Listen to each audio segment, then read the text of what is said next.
They mocked the old delivery man in court, not knowing he was the father of the presiding judge. The courtroom laughed before the trial even began. Not because of a joke, but because an old black man stumbled through the back door holding a plastic bag soaked from the rain. His boots squeaked on the polished floor, water dripping onto the marble as he shuffled forward, ignored by most and mocked by a few. The laughter wasn't loud, just sharp enough to cut. "Wrong building, old man," a young lawyer whispered as he passed. The man didn't flinch. He kept walking toward the front bench, clutching a takeout container like it held more than food. He was hunched, soaked, and nearly 70, with knotted hands and eyes that looked like they had seen too much and been seen too little. The court bailiff stepped forward, ready to escort him out, but the old man simply said, "Lunch delivery for the judge." The bailiff hesitated, confused. He looked at the man again, then the bag. It bore the logo of a small soul food kitchen from 2 blocks down. Nothing about the man said he belonged here. His coat was ripped. His knuckles were raw. And still, he stood firm, unbothered by the whispers or the stares or the expensive colognes that filled the room like smoke. In the back, one of the defense attorneys muttered, "How quaint. The judge eats fried chicken for lunch." A few chuckled under their breath. No one corrected him. The courtroom doors creaked open again.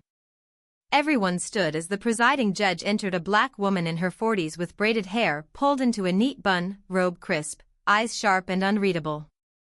She nodded once and sat down. Then she saw him. Her eyes met the old man's, just for a second. Something passed between them. Not warmth. Not surprise. Just recognition. A flicker. And then, like nothing happened, she turned to her docket and began. The man left silently, dripping water behind him. No one knew they had just laughed at her father. No one knew that the man they ridiculed had once built houses with his bare hands, fought in wars no one thanked him for, raised 3 children while working double shifts and never missed a Sunday sermon. That he had taught her how to stand when people tried to make her feel small. That the reason she sat in that chair was because he refused to let her think she didn't belong there. No one knew, because he never said. That morning had started like any other. Charles Evans had woken up before dawn. At 68, his knees screamed every time he moved, but he didn't complain. He never had. He brewed coffee strong enough to wake the dead, kissed the photo of his late wife on the mantel, and headed out the door. Rain came down in sheets, the kind of rain that seeped into your bones. He didn't mind. He'd lived through worse.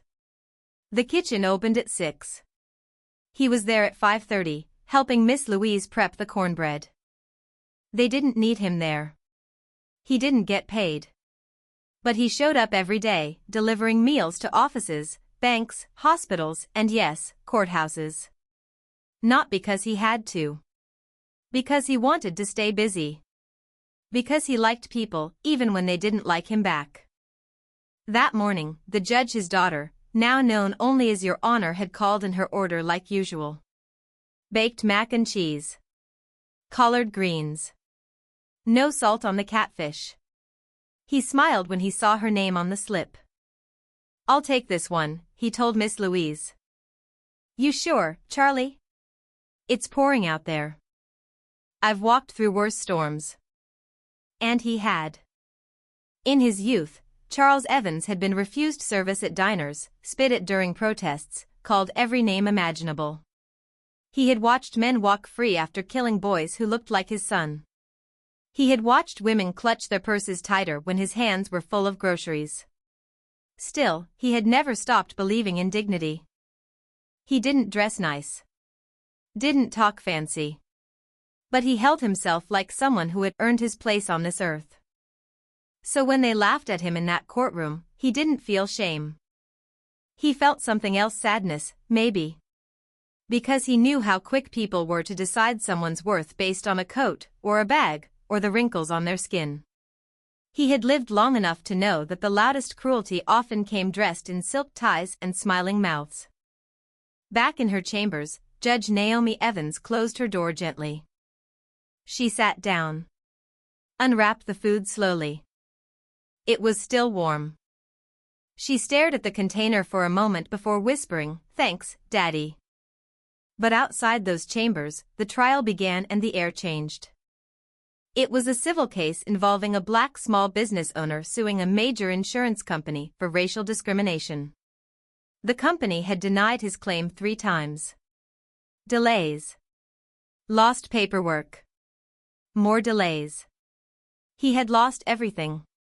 His barber shop. His reputation. His income. Now he was asking for justice in a courtroom where suits mattered more than truth. The defense came in polished and prepared. The plaintiff came in wearing a jacket that didn't quite fit and hope that barely did. The judge watched both sides carefully, asking few questions. She took notes quietly. Listened intently. But something in her had shifted the moment they laughed at her father. She remembered, then, a story he once told her. How in 1963, he tried to enter a courthouse to register to vote and was told by a white clerk that Negroes vote with their feet, not their mouths. He never forgot that sentence. He wrote it down. Framed it in his garage as a reminder of who he had to become. That same man had raised her to become a judge. So when the defense began their cross-examination, smug, dismissive, condescending, Naomi didn't flinch. She let them talk. She let them dig. And when it was her turn to speak, she laid down every precedent, every statute, every federal regulation they'd conveniently ignored. Her voice didn't rise. But her presence did. By the time closing arguments were done, the defense looked rattled. The jury deliberated for 2 hours. Then came the verdict. Unanimous. In favor of the plaintiff. Outside the courthouse, news crews gathered. The business owner wept. His children hugged his legs. The defense attorneys disappeared like shadows under the weight of their loss. Inside, Naomi walked back to her chambers and sat at her desk, drained. There was a knock. She opened the door. And there he was. Her father. No longer wet. No longer hunched. He stood a little straighter now. "Brought you dessert," he said, handing her a sweet potato pie. She smiled, but her eyes watered. "They laughed at you," she whispered. He shrugged.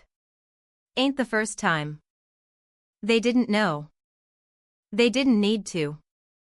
She looked at him for a long moment. Then pulled him into a hug. For a brief second, the years melted. He wasn't an old man. She wasn't a judge. They were just father and daughter, arms wrapped in gratitude that couldn't be spoken. Outside, no one knew. No one saw the real story. They would remember the verdict. The trial. The headlines. But the truth? The truth was that justice had been served long before the gavel fell. It was served in a kitchen at 5:30 a.m. It was served in a plastic bag under the rain. It was served by a man who carried generations on his shoulders and never once asked for applause. And for those who laughed? They would never understand the weight of that silence. Because they only saw a delivery man. They didn't see a legacy. Naomi sat back down at her desk, pie untouched for now, her fingers folded in front of her. The courtroom was quiet again, but in her mind, the echoes hadn't faded. The chuckles. The offhand comments. The glance someone gave her father like he was less than dust on their designer shoes. It wasn't the first time she'd seen something like that. But it was the first time it had happened so publicly, so brazenly, under her watch. A knock at the chamber door interrupted her thoughts. Judge Evans, her clerk, Miss Roberts, peeked in. "Channel 7 and 9 want a comment." Naomi waved her off. "No comment. Let the verdict speak." And it had. Loudly. As she leaned back in her chair, her eyes drifted to a small photo on her shelf. It was an old black and white of her as a child, maybe 6, standing on a crate in their driveway, reciting the preamble to the Constitution while her father held the camera steady and shouted, "Louder now, girl. Say it like you believe it." She had believed it then. She still wanted to. But days like this made her wonder who the Constitution had been written for in the first place. Her thoughts were interrupted again when her assistant brought in a file, one she hadn't expected to receive yet. New assignment from the circuit. "You've been requested personally," the assistant said, looking unsure. Naomi raised an eyebrow. "By who?" "Federal Judiciary. Washington. They want you to preside over a high-profile civil rights case. National attention." Naomi didn't answer immediately. She opened the folder. Inside were documents about a massive class action suit, hundreds of families from a predominantly black neighborhood suing a corporation for environmental negligence. Toxic waste had been dumped illegally. Cancer rates had skyrocketed. For years, they'd been ignored. She closed the folder slowly. She knew what this was. They needed a face. A black woman on the bench. A symbol. But what they didn't know or had forgotten was that Naomi Evans was nobody's symbol. She was a judge. And she intended to act like one. Still, the weight of the decision pressed down. It would mean weeks away from home. Media frenzy. Pressure from politicians. And real risk. She called the one person whose clarity she trusted above all. "Hey Daddy," she said softly when he picked up. "You sound tired." "I am." "Then rest. Then fight." She smiled. "They want me to take a federal case. Civil rights. Big one. Are they asking you to judge, or to pose for the cameras?" Naomi exhaled. "Probably both." "Then remind them what a judge does." "Why is it always on us?" she asked. Her voice cracked. "Why do we have to carry it all? Every burden. Every expectation. Every injustice." There was silence for a moment on the line. Then he answered, "Because we remember what it was like to have nothing. So when we get even a corner of power, we use it. Not for us. For those still waiting outside the doors." She didn't respond. She didn't have to. 3 days later, she boarded a plane to D.C. The media was already there when she arrived. The headlines had spread not just about the case, but about the last trial. The delivery man. The laughter. The fact that he was her father. Someone had leaked it. They thought it would embarrass her. Instead, it electrified the city. News anchors debated whether the judge could remain impartial in a civil rights case when she clearly had personal investments. Social media exploded with pictures of her father, some twisted into memes, others held up with pride as a quiet hero of generational perseverance. Naomi ignored all of it. She wasn't here for applause. She was here for truth. The courtroom in D.C. was twice as large, 3 times as cold. Suits filled every row. The plaintiff's mothers with photos of children who had died, factory workers who could no longer breathe without machines sat in rows, their faces solemn. The defense was sleek, corporate, silent behind $10,000 briefcases and custom pins. The case began.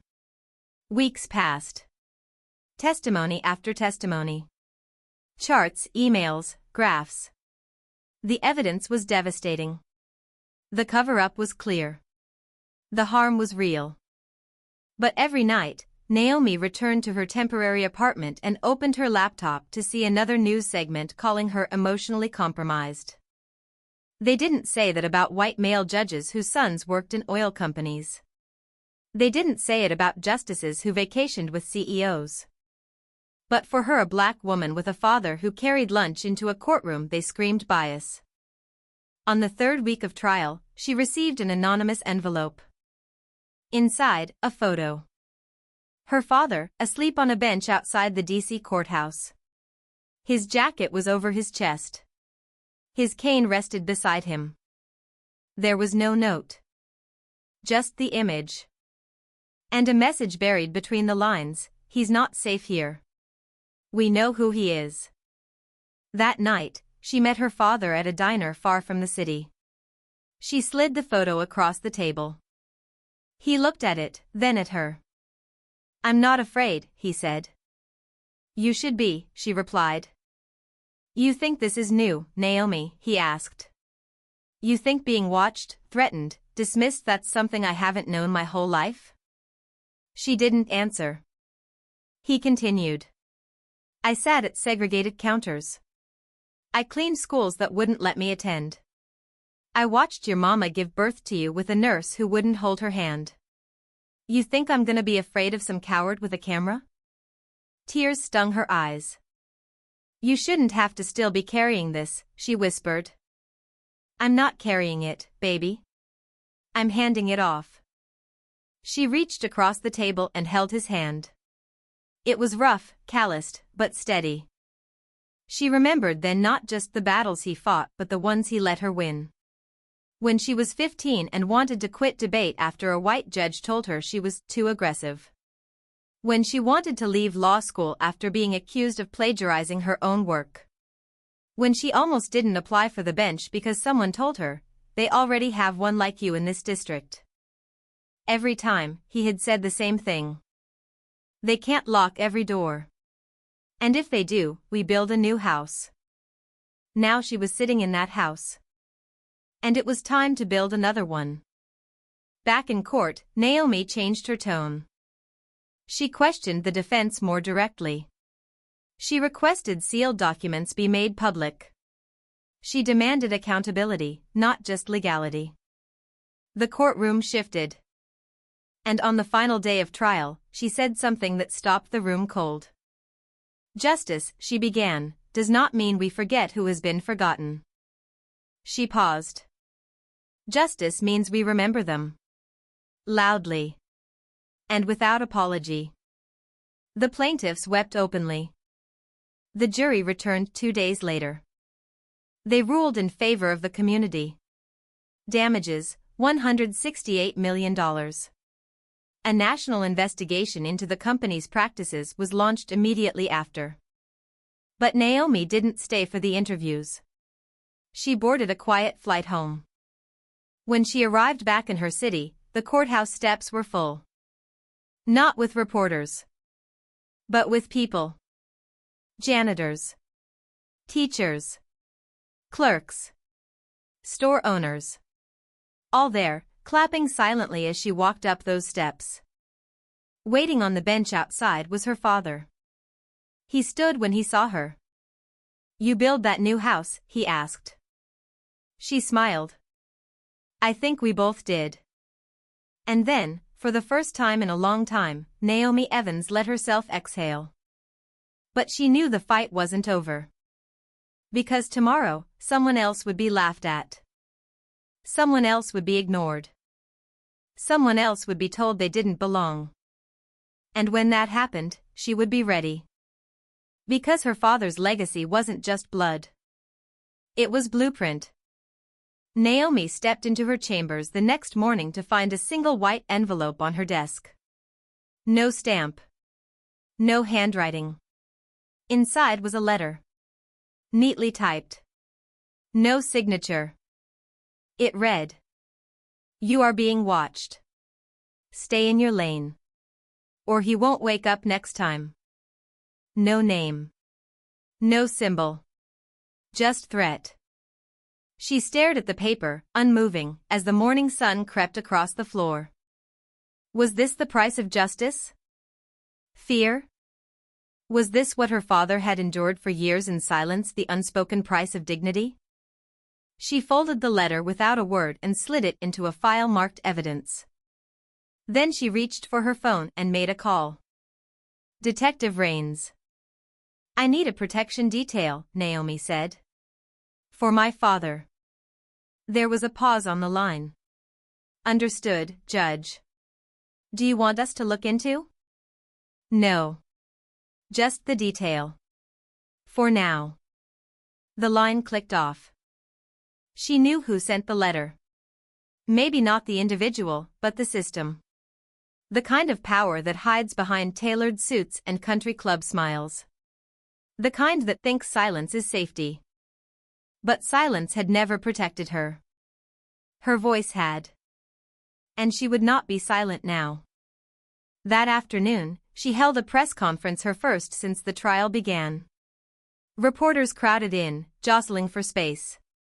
Microphones surged toward her face. Judge Evans, what's your comment on the verdict? Are you concerned about backlash? Do you think your family history makes you partial in racial cases?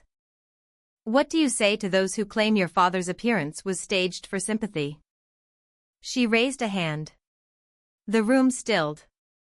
My father's presence in that courtroom was not a symbol, she said. It was a mirror. They looked at each other, confused. A mirror that reflected how some of you view people who don't wear your clothes, speak your words, or walk your halls. A mirror that showed exactly how much dignity a man is afforded when you think no one of power is watching. Her voice sharpened. And that's the point. Someone is always watching. Even if it's just the janitor. The clerk. The delivery man. Or his daughter. She stepped down without another word. The video of her statement went viral in hours. Debates flared on every major news outlet. Some praised her courage. Others called for her removal. A week later, Naomi was summoned before a judicial review board. The panel was pale, polished, and predictably formal. Judge Evans, one man began, steepling his fingers, do you believe your public remarks reflect impartiality? I believe they reflect reality. Reality is subjective. Justice shouldn't be. There were murmurs. Another member leaned forward. Your critics say you've compromised the dignity of the bench by making this personal. Naomi met his gaze. My entire career has been personal. Every case I've ever ruled on was personal to someone. That doesn't make it less just. It makes it matter. But when the judge becomes the story. She doesn't have to, Naomi interrupted. Unless you make her. They stared at her. Unsure if they were angry or impressed. Either way, she didn't flinch. That night, she walked home instead of taking her car. The city was humid, alive with the late summer sounds of traffic and sirens and laughter from open apartment windows. As she passed a small park, she saw two teenage boys on a bench, arguing over something on a cracked phone screen. She smiled until one of them looked up. Hey. You're that judge lady, right? She paused. Yeah, she said simply. The boy grinned. You told them off. That was cold. His friend elbowed him. Nah, man, it was fire. You made that whole courtroom shut up. She laughed softly. Well, thank you. Yo, one of them called as she turned away, was that really your dad they laughed at? She looked back. Yes. And he taught me how to fight without throwing a punch. The boys exchanged a look. One of them nodded slowly. That's real, he said. As Naomi walked home, she thought of her father again, not the courtroom image, not the photo in the envelope, but the man who once taught her how to ride a bike on uneven pavement, who told her to keep her head high when the teacher refused to learn her name. She found him in his garden the next morning, trimming tomato plants with surgical precision. You were all over the news again, he said, not looking up. Am I ever not? He smiled. You still got fire in you. More than ever. She knelt beside him. You ever regret not fighting louder? He looked at her, wiping sweat from his brow. Louder doesn't always mean stronger. I fought in the ways I could. I stayed alive. I raised you. She nodded. I think I'm going to apply for the circuit court, she said quietly.